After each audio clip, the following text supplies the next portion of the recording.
आज हम लोग लोकतांत्रिक राजनीति का दूसरा पाठ पढ़ेंगे। आप लोग पूर्ण तन्मयता के साथ इस लॉकडाउन की अवधि में ऑनलाइन टीचिंग व्यवस्था के माध्यम से अध्ययन कर रहे हैं। इसके लिए आप लोगों को बहुत बहुत धन्यवाद। मेरा भी यह प्रयास है कि निरंतर वर्ग 10 के विभिन्न विषयों से आपको वीडियो उपलब्ध कराए जाते रहें ताकि आप लोगों की पढ़ाई लिखाई चलती रहे। आज हम लोग सत्ता में साझेदारी की कार्यप्रणाली का अध्ययन करेंगे। चैप्टर 2 है लोकतांत्रिक राजनीति से। चैप्टर 1 से आपको मैंने बताया था कि लोकतांत्रिक व्यवस्था क्या है, लोकतांत्रिक व्यवस्था में सत्ता की साझेदारी क्यों जरूरी है, पावर शेयरिंग क्यों जरूरी है। यदि सत्ता में भागीदारी ना हो तो उसका क्या दुष्परिणाम हो सकता है। तो मैंने आपको स्पष्टता इन बातों की चर्चा की थी। जैसा कि आप जानते हैं कि लोकतंत्र की सारी शक्तियाँ जनता में निवास करती हैं। जनता उन शक्तियों का स्वयं उपयोग भी करती है और कभी कभी यह भी देखा जाता है कि जनता अपनी शक्तियों का स्वयं उपयोग न करके अपने प्रतिनिधियों के माध्यम से उसका उपयोग करती है। तो जब जनता अपने अधिकारों का, अपनी शक्तियों का स्वयं उपयोग करती है, जब अपनी शक्तियों, अधिकार तो नहीं, जब अपनी शक्तियों का स्वयं उपयोग करती है तो वह लोकतंत्र का जो स्वरूप है उसको हम प्रत्यक्ष लोकतंत्र के नाम से जानते हैं। जैसे उसका उदाहरण आपको स्विट्जरलैंड है। लेकिन जब जनता अपनी शक्तियों का उपयोग स्वयं न करके निर्वाचित प्रतिनिधियों के माध्यम से करती है तो यह प्रक्रिया, इस लोकतंत्र को हम अप्रत्यक्ष लोकतंत्र के नाम से जानते हैं। जैसा कि आप जानते हैं कि भारत में प्रतिनिधियात्मक शासन व्यवस्था है और जनता स्वयं शासन में भाग न लेकर के अपने प्रतिनिधियों के माध्यम से शासन में भाग लेती है। इसलिए भारत में लोकतंत्र का कौन सा स्वरूप लागू है, तो आप कह सकते हैं कि भारत में लोकतंत्र का अप्रत्यक्ष स्वरूप लागू है। अब आवश्यकता इस बात की है कि सत्ता में साझेदारी क्या है, इसको समझा जाए। तो सत्ता में साझेदारी शासन में विभिन्न वर्गों के शेयरिंग को, विभिन्न वर्गों की भागीदारी को हम सत्ता में साझेदारी के नाम से जानते हैं। जब शासन या सरकारों में विभिन्न वर्ग, जाति, संप्रदाय, भाषा, लिंग से संबंधित प्रतिनिधि भाग लेकर के देश के उत्थान हेतु, जन आकांक्षाओं को पूरा करने हेतु शासन व्यवस्था को संचालित करते हैं, तो यह प्रक्रिया सत्ता में साझेदारी कहलाती है। अब प्रश्न ये बनता है कि सत्ता में साझेदारी क्यों जरूरी है। आप जानते हैं कि किसी भी समाज में विविधता को समाप्त नहीं किया जा सकता है। समाज में विभिन्नताएं समाज की पहचान होती हैं। विभिन्नताएं और विभिन्नताओं के साथ जो असमानताएं कायम हैं, उन असमानताओं को किस प्रकार से पाटा जाए, किस प्रकार से उन असमानताओं के बीच समानता स्थापित किया जाए, इसके लिए सत्ता में साझेदारी बहुत ही आवश्यक है। आप जानते हैं कि असंतोष, टकराव, सामाजिक विभाजन, राजनीतिक अस्थिरता जैसे गतिरोध को दूर करना लोकतंत्रात्मक शासन व्यवस्था के सफर को आगे बढ़ाने के लिए बहुत ही महत्वपूर्ण है। जैसा कि हमने देखा विगत अध्यायों में, पिछले अध्याय में, कि जो आपको बेल्जियम की स्थिति बताई गई, श्रीलंका की स्थिति बताई गई, वहाँ पावर शेयरिंग नहीं था, वहाँ लोकतंत्र में जनता को साझेदार नहीं बनाया गया था, भेदभाव हुआ था, तो उसका दुष्परिणाम सामने है। हम बेल्जियम की घटना को ले सकते हैं।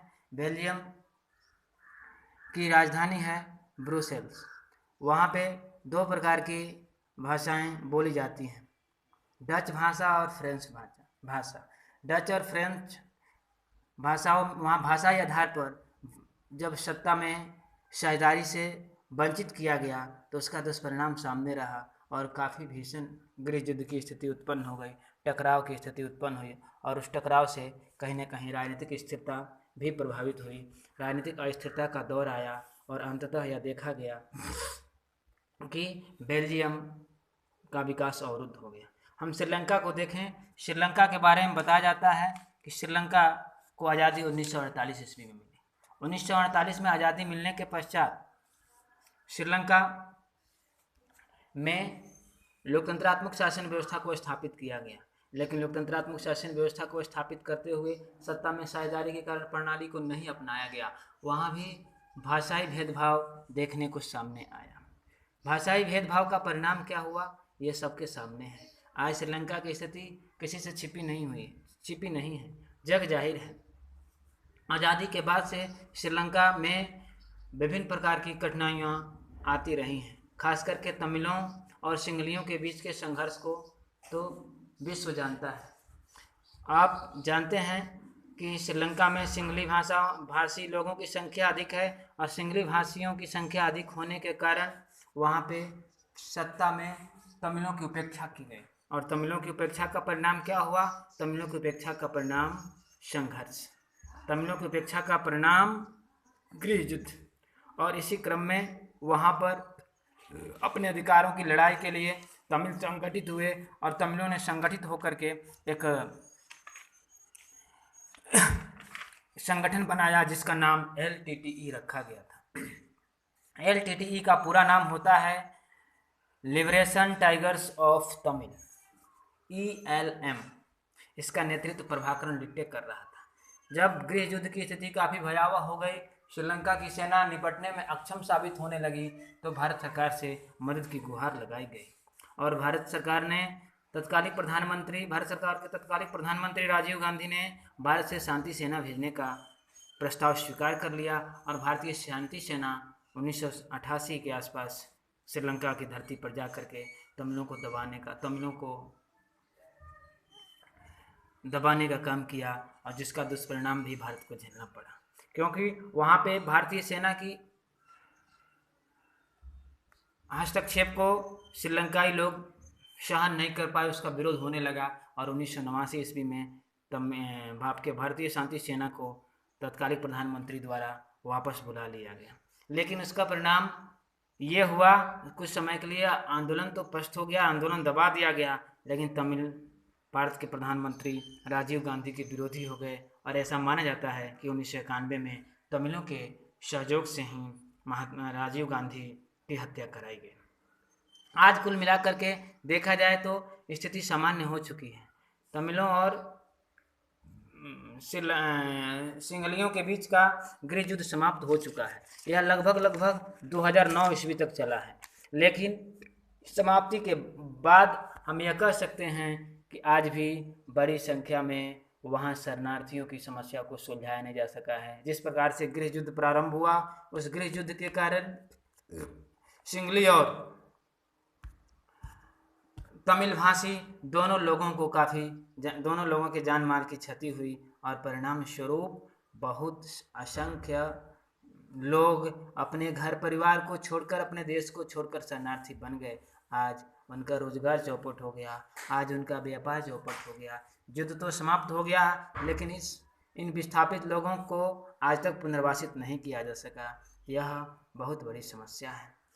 बार बार भारत सरकार द्वारा श्रीलंका सरकार से आग्रह किया जाता रहा कि आप इसका राजनीतिक समाधान ढूंढें, आप इसका राजनीतिक समाधान ढूंढ करके सब शरणार्थियों को पुनर्वासित करने के प्रयास करें, लेकिन आज तक इसका स्थायी समाधान नहीं हो पाया है। तो मेरे कहने का मतलब क्या था? मैं आपको ये बता रहा था कि जब सत्ता में भागीदारी से किसी समाज को, किसी वर्ग को, किसी समुदाय को, किसी जाति को, किसी धर्म विशेष के लोगों को वंचित करेंगे तो उसका दुष्परिणाम देश को झेलना पड़ता है। इसी क्रम में मैंने श्रीलंका के भेदभाव का जिक्र किया, आपको बेल्जियम के भेदभाव का जिक्र किया। बेल्जियम की स्थिति क्या थी? बेल्जियम की राजधानी जो ब्रुसेल्स है, वहाँ पर 80% लोग फ्रेंच भाषी थे और 20% लोग डच भाषी थे। तो फ्रेंच भाषी लोगों को वहाँ पे राजनीतिक अधिकार प्रदान किए गए और इसी कारण से वहाँ युद्ध प्रारंभ हुआ, गृह युद्ध प्रारंभ हुआ। मेरे कहने का मतलब यह है कि यदि सत्ता में साझेदारी न किया जाए, सत्ता की साझेदारी न हो, तो राजनीतिक समाज की एकता, अखंडता और वैधता को हम स्थापित नहीं कर सकते हैं। इस प्रकार यह स्पष्ट है कि सत्ता में साझेदारी राजनीतिक समाज की एकता, अखंडता और वैधता को सुनिश्चित करने वाली पहली शर्त है तथा यह अंतर्कलहों को, विरोध को दूर कर राजनीतिक स्थिरता कायम करने में काफ़ी हद तक सफल होती है। देश के विकास में इसका महत्वपूर्ण योगदान है।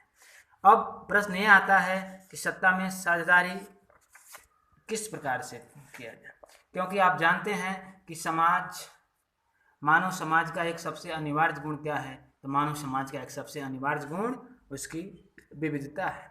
यह विविधता विभिन्न कारणों से उत्पन्न हुई है। समाज में जो विभिन्नताएं असमानताएं पाई जाती हैं, इसका पिछले चैप्टर में अध्ययन हम लोगों ने किया था कि जन्म आधारित विविधता है।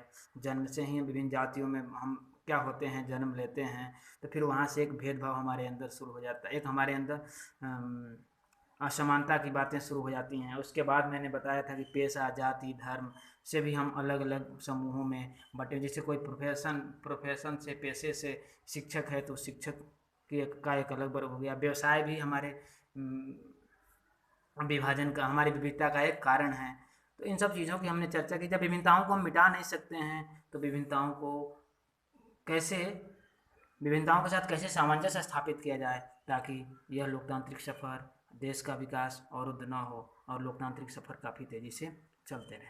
आप जानते हैं कि जब किसी के अधिकार को प्रभावित किया जाता है, जब उनकी इच्छाओं को उनकी भावनाओं का हम कदर नहीं करते हैं, तो फिर हमारे समाज में संघर्ष की स्थिति उत्पन्न होती है और वही संघर्ष आगे चल कर के हिंसा में परिवर्तित हो जाता है, जिससे जान माल की क्षति होती है। अब प्रश्न ये बनता है कि क्या इन विभिन्नताओं को हम अस्थायी रूप पर ख़त्म कर सकते हैं? क्या इन विभिन्नताओं को समाप्त किया जा सकता है? तो इस बात को आप समझ लें कि विभिन्नताओं को कभी भी अस्थायी रूप से हम समाप्त नहीं कर सकते हैं। विभिन्नताओं का आदर करना ही सत्ता में साझेदारी है। विभिन्नताओं का यदि आदर किया जाए, समाज में सहयोग, सामंजस्य की स्थिति को सृजित किया जाए, तो निश्चित ही समाज को अस्थायी स्वरूप प्राप्त होगा। हमारा देश, हमारी लोकतांत्रिक व्यवस्था काफ़ी हद तक आगे बढ़ेगी। आज आप देख रहे हो सत्ता में विभिन्न प्रकार से साझेदार हो रहे हैं। सत्ता में साझेदारी के लिए क्या किया है? सबसे पहले सत्ता में साझेदारी के लिए हमने सत्ता का विभाजन क्षैतिज स्तर पर किया है और क्षैतिज स्तर पर सरकार के शक्ति को 3 भागों में बांटा गया है, जिसमें आप सरकार के 3 अंगों का अध्ययन पिछले अध्यायों में या पिछले कक्षाओं में करते आ रहे हैं। इसमें सत्ता को 3 स्तरों पर बांटा गया, 3 क्षैतिज स्तरों पर बांटा गया है: विधायिका, कार्यपालिका और न्यायपालिका। सत्ता के इस विभाजन को शक्ति के पृथक्करण के सिद्धांत के रूप में हम जानते हैं। इस सरकार के 3 प्रमुख अंग हैं। ऐसा क्यों किया गया? कि शक्ति संतुलन कायम रहे। सारी शक्ति, जैसा कि हम जानते हैं, तानाशाही व्यवस्था में और लोकतंत्रात्मक शासन व्यवस्था में बहुत बड़ा अंतर है। तानाशाही व्यवस्था में एक ही व्यक्ति के हाथों में सारी शक्तियाँ केंद्रित रहती हैं और सारी शक्तियों के केंद्रित रहने से वह व्यक्ति जन आकांक्षाओं की अवहेलना करता है, जनता की भावनाओं का कदर नहीं करता है, जनता पर अत्याचार किया जाता है और तानाशाही व्यवस्था से जनता तंग आ जाती है। तो जब राजतंत्रात्मक शासन व्यवस्था थी, तानाशाही व्यवस्था थी, तो उससे अलग हट करके हमने लोकतंत्रात्मक शासन व्यवस्था में इस बात पर ध्यान दिया कि सत्ता एक जगह पर केंद्रित न हो। यदि सत्ता एक स्थान पर केंद्रित हो जाए तो फिर काफ़ी परेशानियों का सामना करना पड़ सकता है। लोकतंत्रात्मक शासन व्यवस्था वैध शासन व्यवस्था को स्थापित करती है। वैध शासन व्यवस्था वैसी शासन व्यवस्था है जिसमें सही व्यक्ति की भागीदारी के माध्यम से शासन व्यवस्थाएं चलाई जाती हैं, किसी के साथ अन्याय न हो। इसलिए हमने लोकतंत्रात्मक शासन व्यवस्था को स्थापित करने का प्रयास किया। लोकतंत्रात्मक शासन व्यवस्था में शक्ति का पृथक्करण सिद्धांत लागू किया गया है। इसके क्रम में हम देखते हैं कि भाई सारी शक्तियाँ केंद्रित न हों, सत्ता का कोई दुरुपयोग न कर सके। व्यवस्थापिका, कार्यपालिका और न्यायपालिका को एक दूसरे के प्रति पूरक बनाया गया है, एक दूसरे के प्रति जवाबदेह बनाया गया है, ताकि तानाशाही व्यवस्था शासन स्थापित न हो सके, तानाशाही व्यवस्था को रोका जा सके। नहीं तो जितनी शक्तियाँ प्रधानमंत्री के हाथों में निहित हैं वो बहुत तानाशाही हो सकता है, लेकिन हमारे संविधान के द्वारा प्रधानमंत्री को व्यवस्थापिका के प्रति उत्तरदायी बनाया गया है। व्यवस्थापिका उस पर नियंत्रण रखती है।